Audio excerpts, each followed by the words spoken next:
உங்களுக்கான இன்றைய வாக்குத்தத்தம்.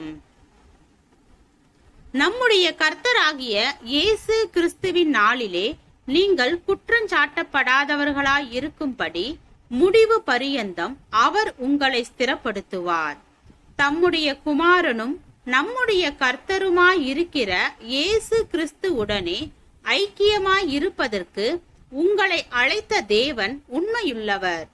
சகோதரரே, நீங்கள் எல்லாரும் ஒரே காரியத்தை பேசவும் பிரிவினைகள் இல்லாமல் ஏக மனதும் ஏக யோசனையும் உள்ளவர்களாய் சீர்பொருந்தி இருக்கவும் வேண்டுமென்று நம்முடைய கர்த்தராகிய இயேசு கிறிஸ்துவின் நாமத்தினாலே உங்களுக்கு புத்தி சொல்லுகிறேன். 1 கொரிந்தியர் 1 அதிகாரம் வசனம் 8, 9, 10.